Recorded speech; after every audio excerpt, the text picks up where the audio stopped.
つの町があります。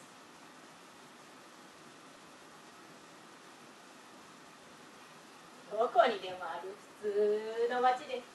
皆さんの住んでいるその町にとてもよく似たところだと思ってみてください。でも一つ大きく違っている点があります。この町では毎年1年の終わりに18歳以上の全員が投票して町で一番悪いやつを決めるんです。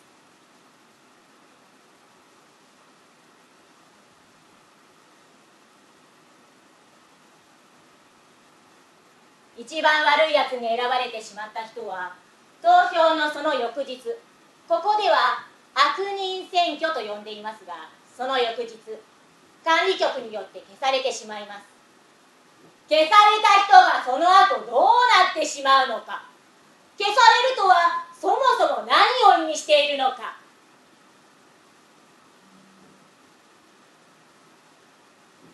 わかりません。ただその人はいなくなります。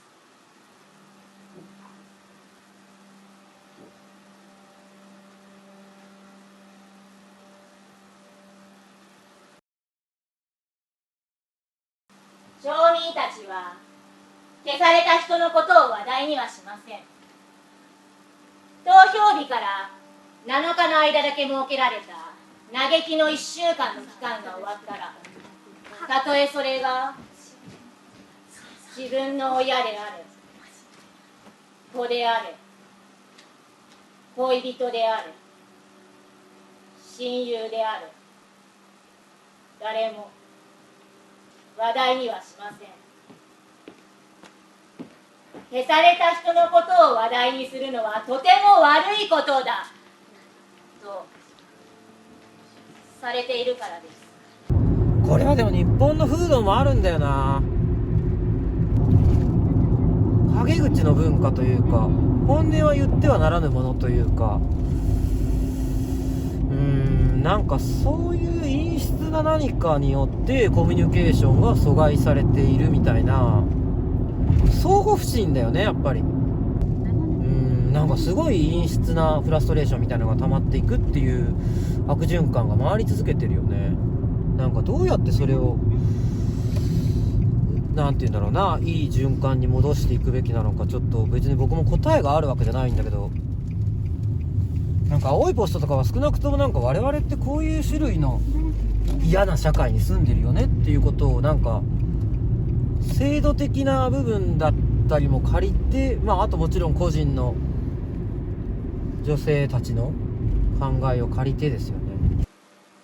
悪人選挙は予備投票と本選挙との2段階になっています。つまり町民たちは年に2回、この町で一番悪いやつは誰かという問いに向き合うことになるわけです。予備投票の結果はランキング形式で広く公表され、町民たちはその結果を踏まえて本選挙に臨みます。そして本当に消されるべき一番悪いやつを選ぶんです。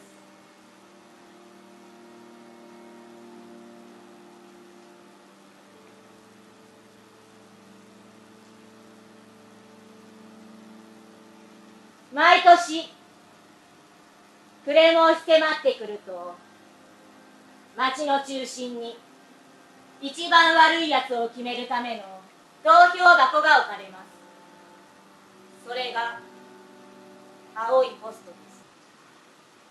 悪人選挙の予測が出て、私が当選するかもしれないぞってなって、周りの人たちには私強がって覚悟はできてるなんて威勢よく言ってたんですけど、正直めっちゃビビってました。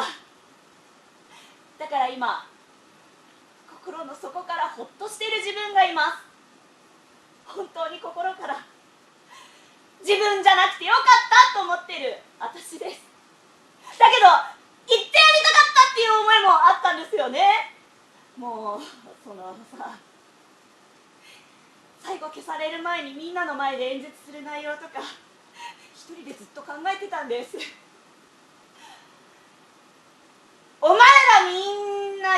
者だ。みんなでいい子のふりして善人ぶってなんだ。いい人競争か。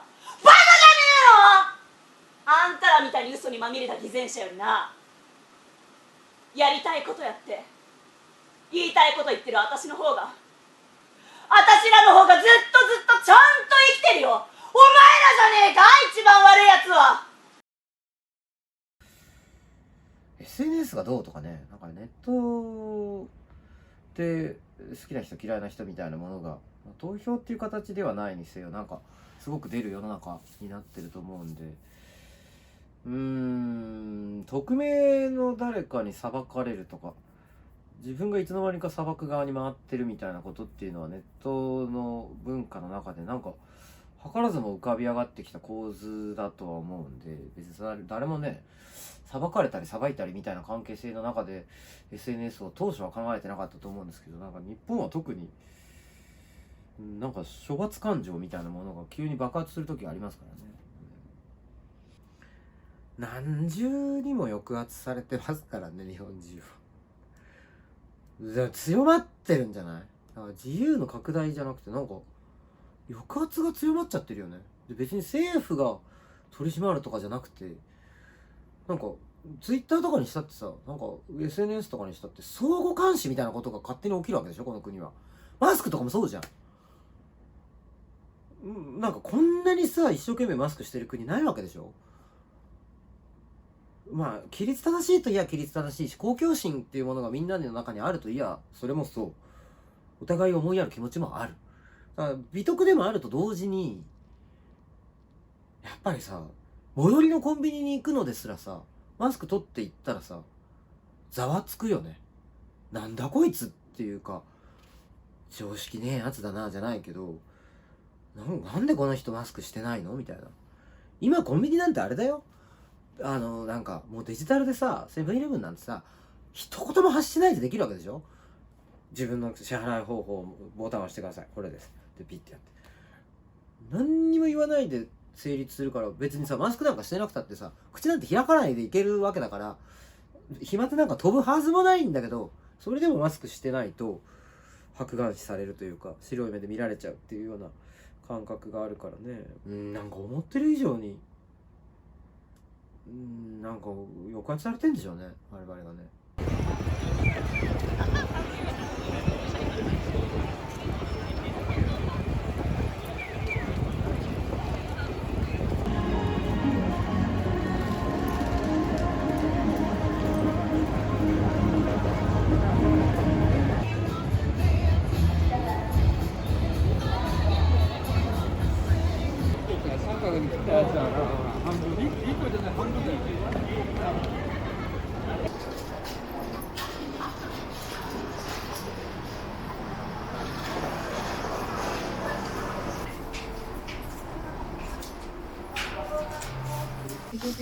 YouTube に上げなくてすみません。大丈夫ですよ。5階ぐらい行けば5階だなって思うんですけど、大丈夫。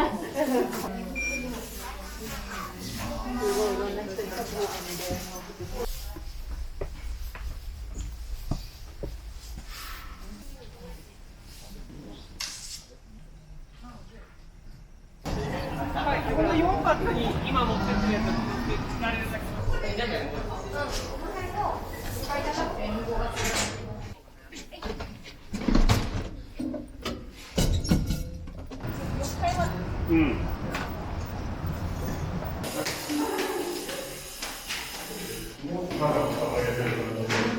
でここで倒して持ってます、俺こいつ。だ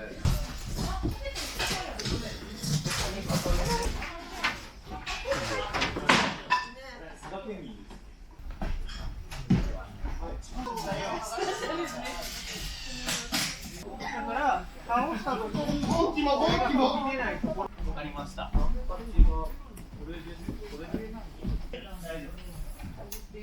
こっちの方がついてるけど。これより白い方がいい。で、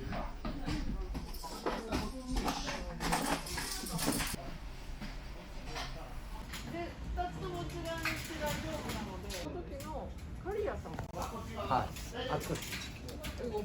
あちこち。あ、じゃあ刈谷さんは動くから、そう下の中がちょっと舞台上明かり作ってたりするかと思いますので、暗くなるのでそれだけ十分お気をつけください。はい、全力で、この時間暗い間やらないようにお願いいたします。それでね、女の子のとこに男の子が行くことになって、2人はいよいよ出会うことになったわけなのよ。男の子は最初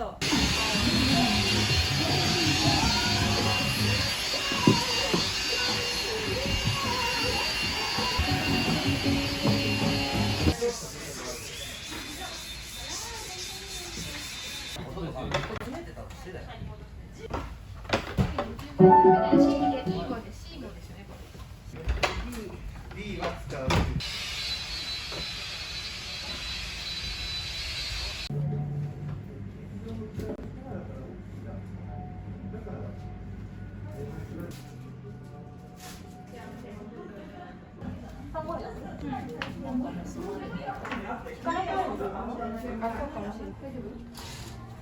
ヘアリングができない。よし。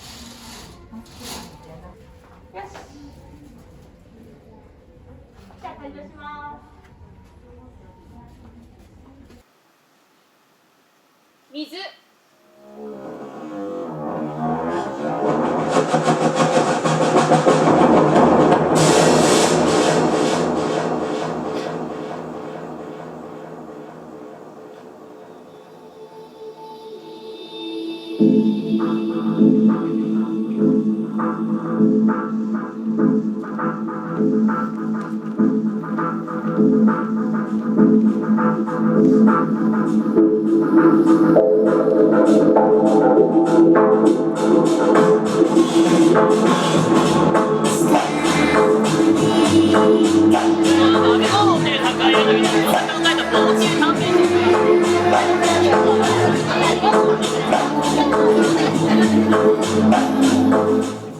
でね、女の子のとこに男の子が行くことになって、2人はいよいよ出会うことになったわけなのよ。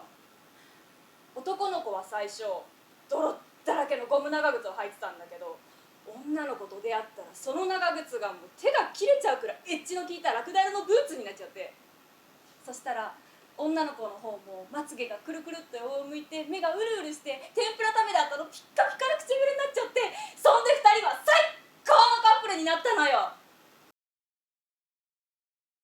すごく大雑把に分ければ水って2組のカップルで、1組は結構開放的で社交性があるシトラとヒソップっていうのと、もう一つはあんまり男女の付き合いみたいなものに対してもそうだし、人付き合い自体があんまり得意じゃないみたいな2人の楠木とあやめっていうカップルを描いてるんだけど、楠木とあやめの方が現代の日本人にはすごく合ってるんでしょうね。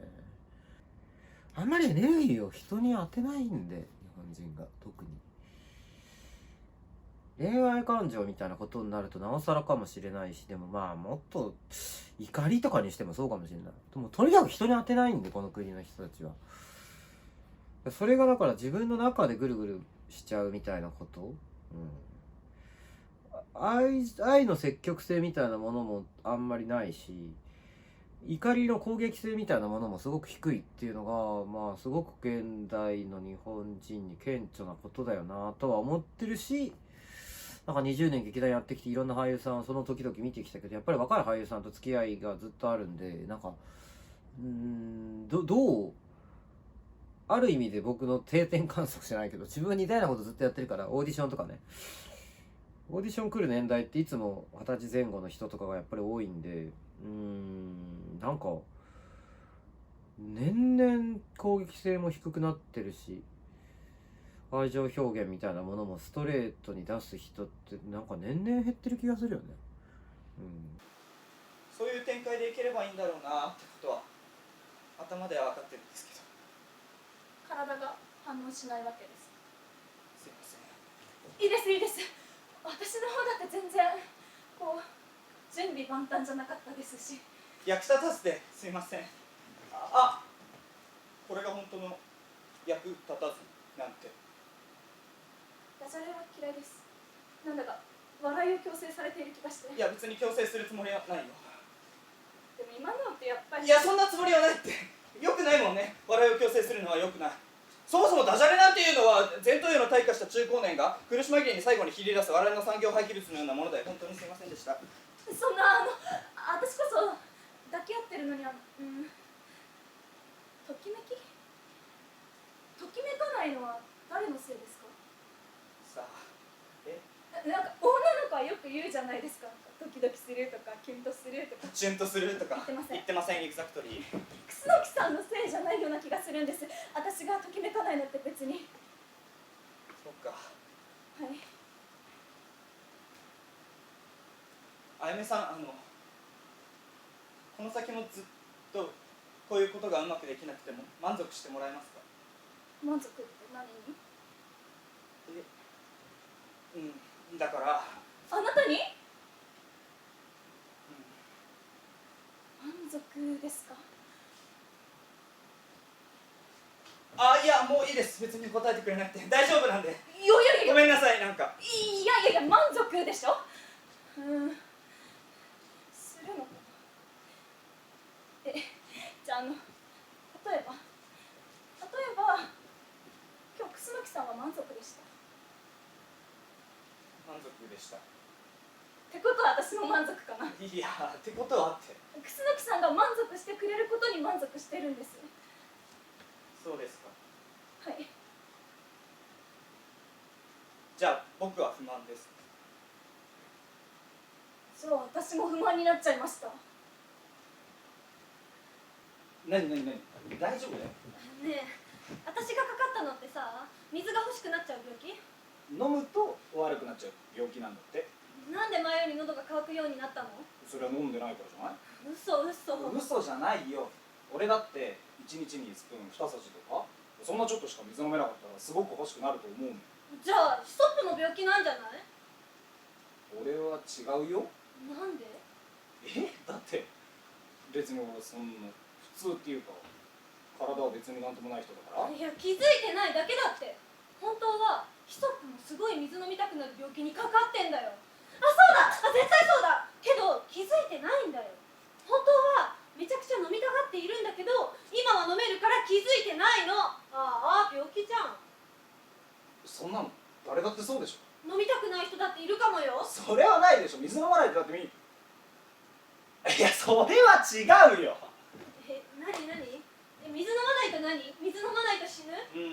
みんなね。みんな死ぬ？飲まなかったらね。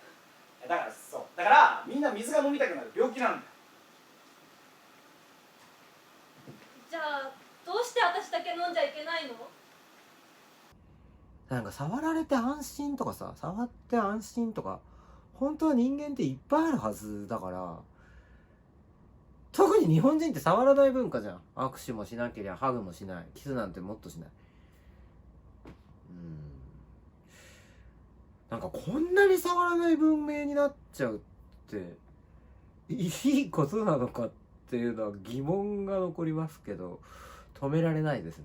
どんどん非接触の時代になってきてますよ。でこれ進んでいくんでしょうね。だからこそ逆に舞台芸術みたいなことがもうちょっとこのセクハラだったりなんだったりっていうのとは別の文脈で触るっていうことのレッスンが必要になってくる時代にもう入ってる気がする。もうずっと昔ものすごい音が鳴り響いて、それが今でも響き続けている。この音はいつから聞こえていたんだろう。上に水が見えるの。もう水が飲めない。音が遠くなる。あの子は生きていて、みんなも生きていて、みんな遠くなる。どんどん私は沈んでいく。わかりますよ。それでも私の中では大きな音が響いてる。ゴボゴボゴボゴボ。いいですか。これからはこういうお話はこのひばりとしてください。ひばりとお話しするなんて。いいですか。このひばりはあなたの唯一のお友達ですよ。大事にしなくっちゃ。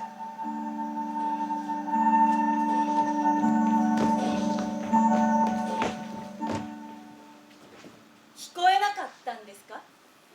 本当に聞こえなかったんですか？って何度も聞かれたわ。あの子大きな声で私のこと呼んだ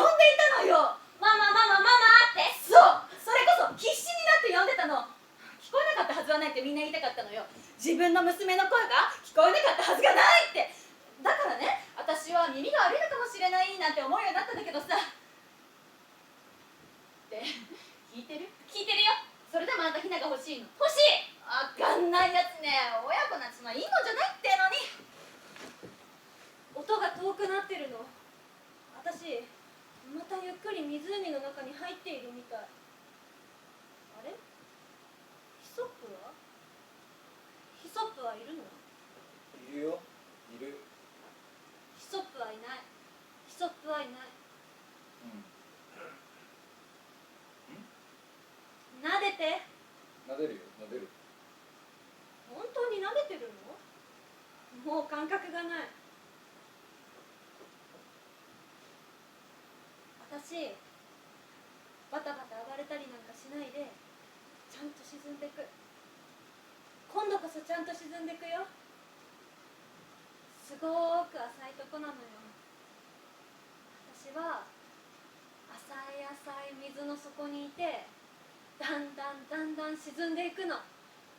私沈みながら手を伸ばすんじゃない？どうせなら左手がいいな。右手は近くにあった方が便利だし。どんどん上に伸びていったらいつかはブハッつって外に出る。そしたら水面に突き出た拳をね、グーになってるのをパーにしてやるのよ。手のひらは睡蓮の葉になって水面と平行になって張り付くわ。指紋が葉脈になって張り付いて日の光をいっぱいに浴びると生命線はツーって手のひらから剥がれて茎になって伸びてってそこに花が咲くの。何の花がって？睡蓮が。何の花がって睡蓮が咲くのよ。それでヒソップがその花をむしり取って部屋の花瓶に飾るの。でもわかるかな。たくさんあるからね、睡蓮は。多分わからないわ。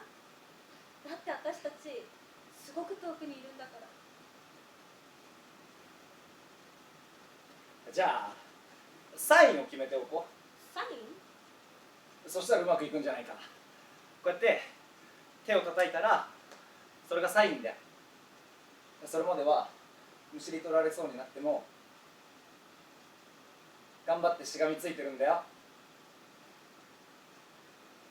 無意識領域ではもうちょっと人との濃いつながりっていうのを潜在的に求めてるんだけど、なんか求めない方がクールみたいな文化になっちゃってるから、恋人いらないよ。人と喧嘩しない。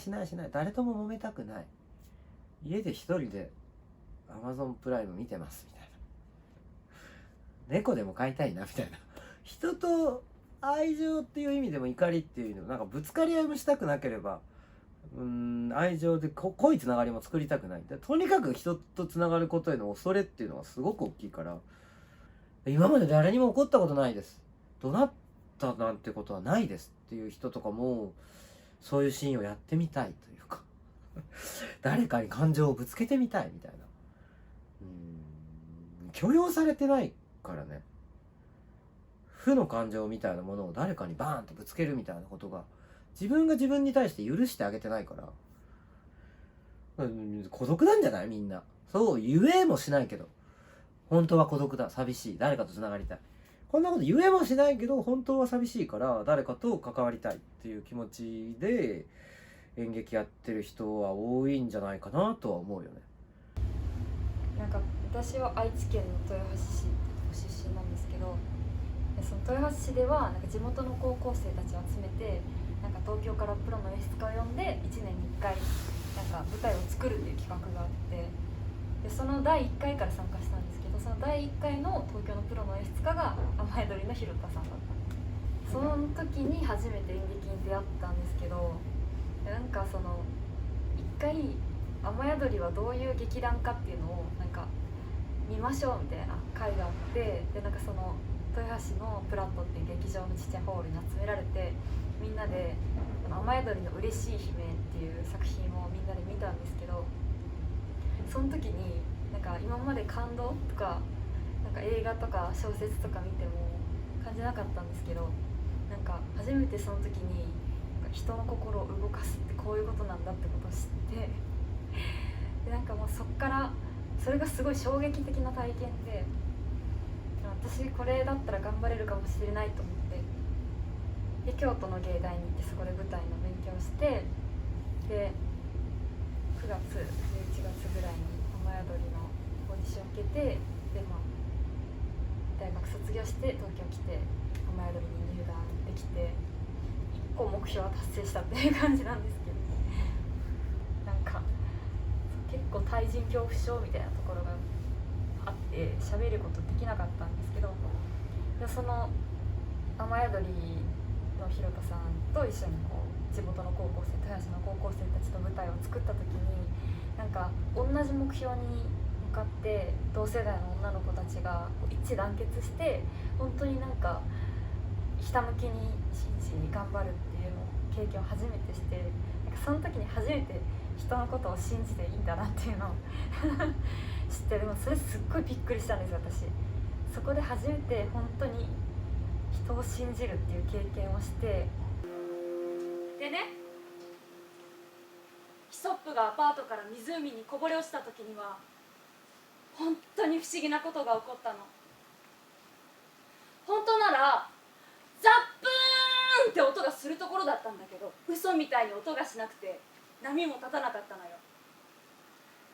落っこちる時にヒソップの頭の下には睡蓮の葉っぱがあって、その葉っぱがほら来いよって感じでヒソップを待ってたの。でザップーンって音がするはずの瞬間に目にも見えない耳にも聞こえないぐらい一瞬のうちに2人はあらかじめ決めておいたサインでやり取りをしてね、お互いがそこにいるってことが一瞬で分かったの。誤解だったかもしれないけれど、多分それは間違いじゃなくて、睡蓮の葉になったシトラの手のひらはヒソップの頭を撫でてあげて吸い込んであげて、ヒソップは水面が作る一直線の中にぺったんこになって吸い込まれていったのでした。外には聞こえなかったんだけど、2人の間には大きな音がして、ぐねぐねの水面の中では大きな大きな音が鳴り響いていて、いつまでもいつまでもその音は鳴り響いていたのでした。とさ